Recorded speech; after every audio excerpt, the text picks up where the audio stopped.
Let's start the lecture soil properties. सबसे पहला है इसमें फेज डायग्राम। कोई भी सैंपल होता है उसमें 3 मैटर्स होते हैं, सॉलिड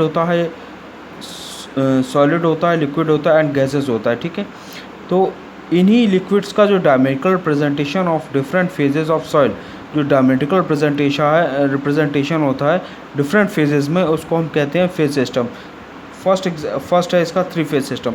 3 फेज सिस्टम में क्या होगा आपका वॉल्यूम ऑफ एयर होगा, वॉल्यूम ऑफ वॉइड होगा, वॉल्यूम ऑफ सॉलिड होगा। इनको रिप्रेजेंट करेंगे V suffix A, V suffix W, V suffix x.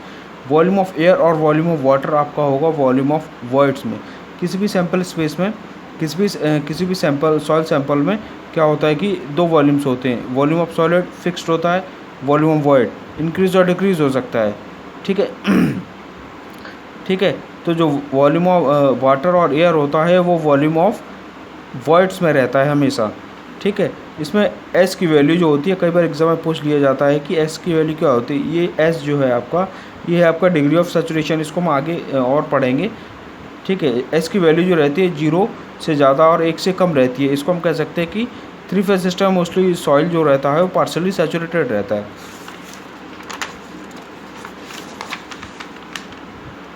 Next है आपका 2 फेज सिस्टम। 2 फेज सिस्टम में कह सकते हैं दो वॉल्यूम, जैसा कि अभी मैंने पहले बताया था आपको, 2 वॉल्यूम रहते हैं। वॉल्यूम ऑफ वॉइड रहता है, वॉल्यूम ऑफ सॉलिड रहता है। ठीक है, तो इसमें केस फर्स्ट क्या है 2 फेज सिस्टम में कि एक जो वॉल्यूम ऑफ वॉइड रहेगा उसमें पूरे में वाटर रहेगा।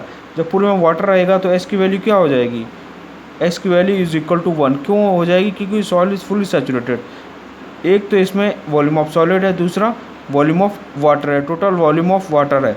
कोई भी एयर इसमें कंसिडर नहीं किया गया। तो जब हम एयर को कंसिडर नहीं करेंगे तो जो हमारा वॉल्यूम ऑफ वॉइड है वो टोटल किससे फिलअप होगा, वाटर से फिलअप होगा। ठीक है, तो इसको हम क्या कहेंगे, फुली सैचुरेटेड कहेंगे। इस फुली सैचुरेशन में एस की वैल्यू 1 रहती है। ये आपको याद रखना पड़ेगा, एस की वैल्यू हमेशा 1 रहेगी 2 फेज सिस्टम में। अगर वाटर और सॉलिड की बात करेंगे तो एस की वैल्यू हमेशा 1 रहेगी, क्योंकि हमने इसमें एयर का कहीं कोई जिक्र नहीं किया है। यहीं आप 2 फेज सिस्टम की अगर हम बात करते हैं तो 2 फेज सिस्टम का सेकंड केस देख लीजिए आप। इसमें क्या होगा कि वाटर नहीं है, एक वॉल्यूम जो होगा इसमें एयर का होगा, दूसरा होगा सॉलिड का। सॉलिड का फिक्स रहता है। अब एयर कहाँ पर होगा, एयर आपका होगा वॉल्यूम ऑफ वॉइड में। ठीक है, वॉल्यूम ऑफ वॉइड होगा। इसमें क्या होगा कि पूछ लिया जाता है कि इसमें एस की वैल्यू क्या होगी, एस इज इक्वल टू 0 होगा, क्योंकि ये ड्राई सैंपल है। ठीक है, इसमें एस की वैल्यू 0 रहेगी, क्योंकि ड्राई सैंपल ही। ये आपको याद रखना बहुत ज़रूरी है, क्योंकि एग्जाम में मोस्टली कई बार ये पूछा गया है। द नेक्स्ट है आपका वॉइड रेशियो।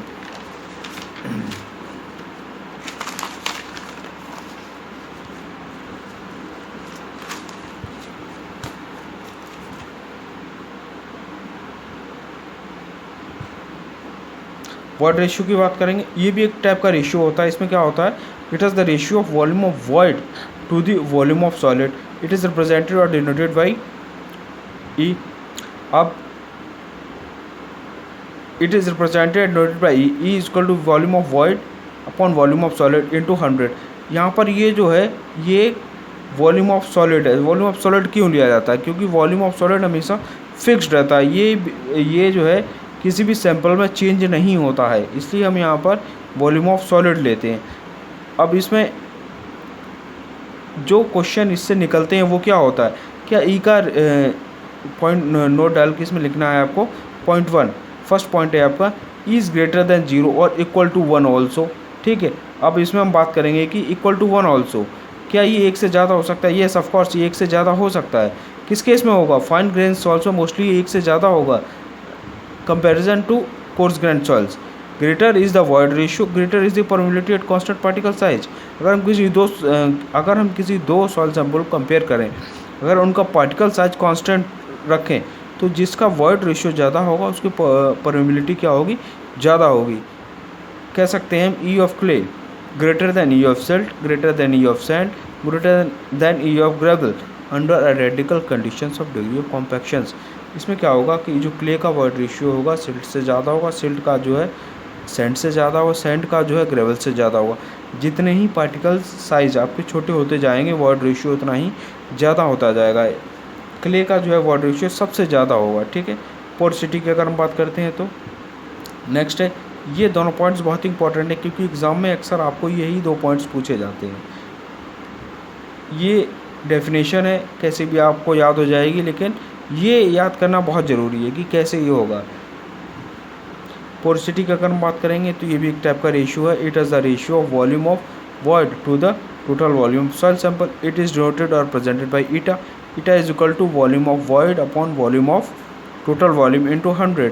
ठीक है, अब इसमें से पूछा क्या जाएगा, इसमें देखिए इन दोनों को कोरिलेट करिए। अगर आपको ये याद हो गया, फिर इसको कैसे याद करेंगे। उसमें वॉल्यूम ऑफ सॉलिड था, इसमें वॉल्यूम ऑफ टोटल वॉल्यूम है, total volume of soil sample है। इसकी वैल्यू 1 से ज़्यादा हो सकती थी, लेकिन बट दिस इसकी वैल्यू 1 से ज़्यादा नहीं होगी। N is eta is greater than 0 और equal to 1, not greater than 1, equal to 1। ठीक है, जहाँ पोरोसिटी की बात करेंगे, लेकिन वॉइड रेशियो यहाँ पर 1 से ज़्यादा हो सकता है, ये 1 से ज़्यादा नहीं हो सकता। ये आपके इंपॉर्टेंट रिलेशन है जो आपके कई बार एग्जाम में पूछे गए हैं।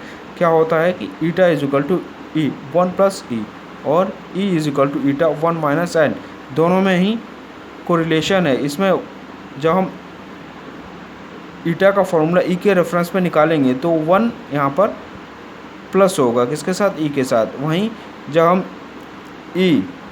वॉइड रेशियो निकालेंगे किसके, पोरोसिटी के रेफरेंस में, तो यहाँ नीचे जो है माइनस ईटा होगा। ठीक है, अब दूसरा है थर्ड पॉइंट क्या है कि वॉल्यूम ऑफ सॉलिड जो होगा आपका V इक्वल टू 1 प्लस ई। ठीक है, इसमें Vs क्या है, वॉल्यूम ऑफ सॉलिड, V क्या है, total volume, E void ratio. इस चीज़ को हम कैसे डिफाइन करेंगे, देखिए volume of solid, volume of void, total volume, 1 plus E Vs is equal to V, volume of solid is equal to V 1 plus ई।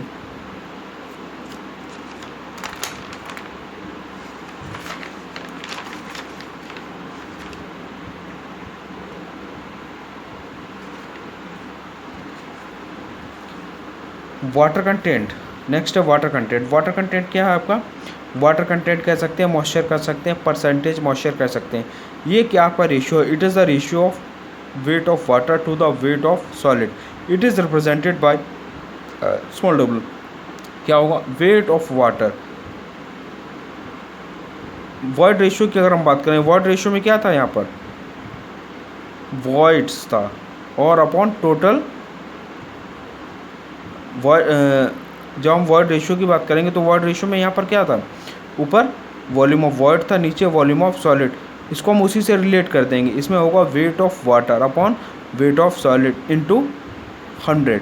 ठीक है, अब इस फॉर्मूले से पूछा क्या जाएगा आपको, क्या आपका वाटर कंटेंट 0 हो सकता है, yes of course water content 0 हो सकता है। क्या ग्रेटर दैन 1 हो सकता है, yes of course fine grain soils के केस में ये ग्रेटर दैन 1 हो सकता है। Under ordinary condition W in fine soil is greater then course soil. Ordinary conditions में जो हमारा W है फाइन ग्रेन सॉइल्स की अपेक्षा कोर्स ग्रेन सॉइल्स में कम रहेगा। ठीक है, और जो वाटर कंटेंट रिक्वायर्ड रहेगा सैचुरेट करने के लिए सॉइल्स को, वो फाइन ग्रेन सॉइल्स में ज़्यादा रहेगा कोर्स ग्रेन सॉइल्स की अपेक्षा। ठीक है, अब यहाँ पर है types of soils and hygroscopic capacity. कई बार एग्जाम में ये भी पूछ लिया जाता है कि टाइप्स ऑफ सॉइल अगर आप ग्रेवल है तो हाइग्रोस्कोपिक कैपेसिटी क्या होती है। हाइग्रोस्कोपिक कैपेसिटी है कि वाटर को रिटेन करने की क्षमता उसकी कितनी होगी। ग्रेवल के केस में नेग्लिजिबल होगी, सैंड के केस में 1% होती है, सिल्ट के केस में 7% होती है एंड क्ले के केस में 17% होती है। ठीक है, मोडिफाइड वाटर कंटेंट की अगर हम बात करेंगे तो W इसको डिनोट किया जाता है W डैश से, is equal to weight of water upon total weight of sample into 100। ये आपका इससे ज़्यादा कहीं भी नहीं पूछा जाता है। ठीक है,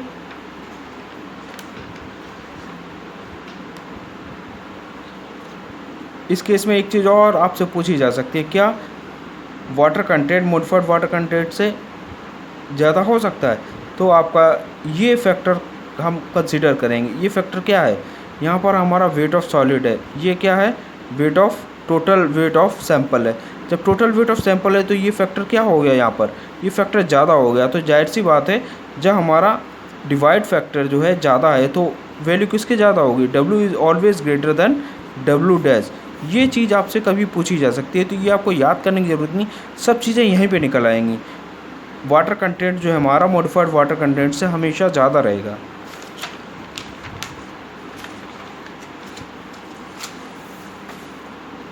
नेक्स्ट है आपका degree of saturation.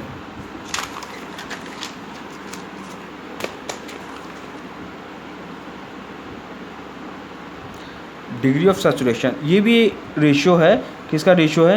It is the ratio of volume of water to the volume of void. ठीक है, volume of void it is represented by S. हम इसको कैसे लर्न करेंगे?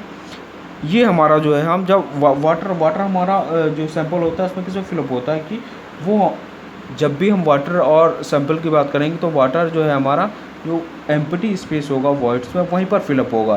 तो जब हम सैचुरेशन की बात करेंगे, डिग्री ऑफ सैचुरेशन, सैचुरेशन का मतलब कि वाटर हमारा कितना है सैंपल में, यही इसका मतलब है, बस और कुछ नहीं। तो जो वाटर होगा हमारा किसके रेफरेंस में लेंगे हम? Volume of void. कितना वॉल्यूम ऑफ वॉइड है उतना ही वाटर उसमें आ सकता है। तो इसका क्या है, परसेंटेज निकाला गया है कि volume of water upon volume of void into 100।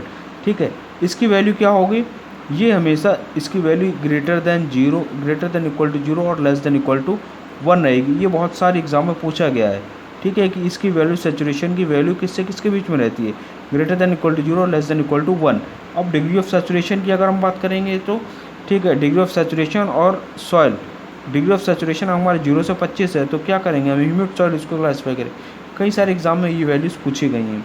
Degree of saturation और सॉइल अगर हमारा 0 से 25 के बीच में है तो ये हो गया आपका ह्यूमिड सॉइल। 25 से 50 के बीच में है तो डैम्प्ड सॉइल। 50 से 75 के बीच में है तो मॉइस्ट सॉइल। 75 से 100 के बीच में है तो wait soil eight 100% saturated soil. Air content की अगर हम बात करेंगे तो एयर कंटेंट क्या है आपका? Volume of air to the volume of void. It is represented by a suffix c. ठीक है, कैसे रिप्रेजेंट करेंगे इसको? लर्न कैसे करेंगे? सबसे बड़ी बात है, इसको हम याद कैसे करेंगे? देखिए, एयर जो है हमारा हम किस में फिलअप कर सकते हैं? वर्ड्स में फिलअप कर सकते हैं। तो जाहिर सी बात है, जब हम एयर कंटेंट की बात करेंगे तो नीचे जो है डिवाइड में क्या करेंगे हम? वॉल्यूम ऑफ वॉइड ही लेंगे, क्योंकि एयर हमारी उसी में फिलअप हो सकती है। तो volume of air upon volume of void into 100। ठीक है, अब इसमें से क्वेश्चन कैसे पुटअप करेगा? जो आपके सामने पेपर आएगा उसमें क्वेश्चन कैसे पूछेगा? क्या ए की वैल्यू, AC की वैल्यू एयर कंटेंट 1 से ज़्यादा हो सकता है? नहीं, 1 से ज़्यादा नहीं हो सकता। क्यों नहीं हो सकता? क्योंकि जितना वॉल्यूम इसमें है, ठीक है, मैक्सिमम वॉल्यूम कितना एयर का हो सकता है? वॉल्यूम ऑफ वॉइड के बराबर। तो जाहिर सी बात है, जब volume of void is equal to volume of air हो जाएगा तो एयर कंटेंट कितना हो जाएगा? 1 आ जाएगा। तो ग्रेटर दैन इक्वल टू 0 और लेस दैन इक्वल टू 1। ठीक, अब हम ये रिलेशन कैसे याद करेंगे? Air content plus saturation is equal to 1। ये होता है, कई सारे एग्जाम में पूछा गया है ये। तो जो हम जब सैचुरेशन और एयर कंटेंट की बात करेंगे तो इसका रिलेशन किसके रिस्पेक्ट में है? दोनों का रिलेशन जो है वॉइड के रिस्पेक्ट में है। वाटर उतना ही फिलअप कर सकते हैं जितने वॉइड्स हैं, एयर हम उतने ही फिलअप कर सकते हैं जितने वॉइड्स हैं। तो air content and degree of saturation को जब हम रिलेशन निकालेंगे तो इसकी वैल्यू जो है इक्वल टू 1 आएगी। ठीक है, परसेंटेज एयर वॉइड क्या है? नथिंग, इसमें कुछ नहीं, सेम एज एयर कंटेंट। इसमें क्या है? Volume of air to the volume of soil sample. It is represented by N suffix A, N A is equal to volume of air upon volume of total volume into 100। ये इसका formula है। इसमें एक relation जरूर पूछा जाता है, n A is equal to eta a c. ये आपका पोरोसिटी और इसके बीच में रिलेशन है। Thank you. अगर आपको ये लेक्चर अच्छा लगा हो तो लाइक और शेयर कीजिए, ठीक है, ताकि मुझे और लेक्चर बनाने में कॉन्फिडेंस लेवल डेवलप हो। और अपने फ्रेंड्स को जो है इसको शेयर कीजिए।